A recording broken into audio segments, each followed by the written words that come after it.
Magluto naman tayo ng ating tanghalian. Ayan, nilagyan ko na siya ng oil. Tapos, i-fry natin yung ating onion na pagkadami-dami. So, hintayin lang natin hanggang na mag-golden brown ang ating onion. Check natin. So, ayan. Medyo nag-light brown na siya mga kakusina. So, ilagay natin ang carrot. Ayan. Haluin.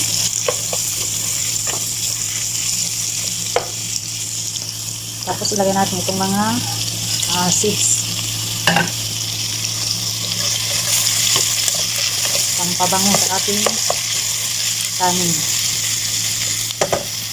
So ayan, takpan natin saglit. Ayan, check natin.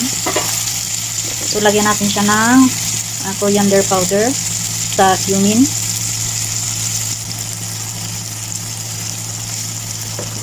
So haluin.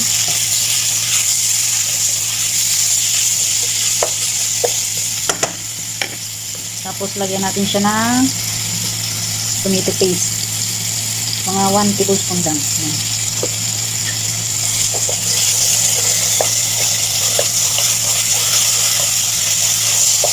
Haluin. Tapos itong ating tomato puree. Ayan.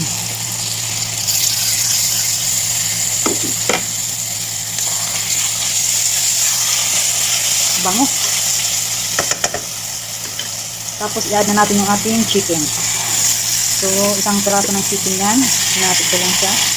Ayan. So takpan lang natin saglit. So ayan, hinalo ko na yung mga kakahina. So lagyan natin siya ng 2 cups ng water. Ayan.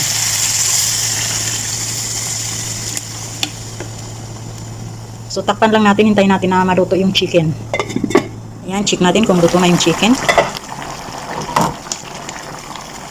So ayan, pwede na ito mga kakusina. Hanguin ko muna siya. Ayan. So okay na siya. Dahil ipiprito pa natin yan. O pwede rin yung i-oven. So ako gusto ko lang iprito. Ayan. So hanguin ko muna siya.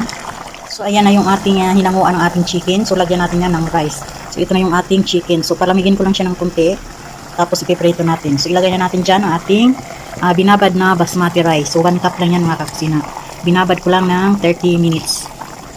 Ayan. Tapos ayan, haluin lang natin. So ayan, hayaan lang natin siya na ma-absorb na yung absorb ng rice ang ating water. Tapos lagyan natin siya ng sili. So takpan lang natin siya mga kakusina. Ayan, dito naman sa kabilang side, ayan, nagpainit na tayo ng mantika. Dahil dyan natin ipiprito yung chicken natin. Ito siya. Ayan. So ayan, hintayin lang natin na uminit yung ating mantika. Tapos ito na rin yung ating rice. Ayan, malapit na siyang matuyo mga kakusina. So hayaan lang natin siya dyan na matuyo. So mahinang apoy na yan.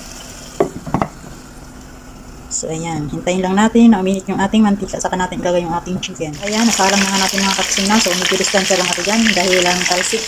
Ako, masakit pa naman. Pagsamaan ko ng talsik ng mantika. So ayan, hintayin lang natin siya na mga golden brown.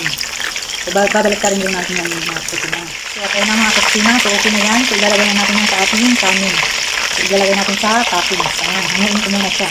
Ayan na, nalagay ko na siya mga kakusina. Ayan, painin na lang natin yan. Tapos kainan na. So diba, ang sarap ng ating lunch. Ayan.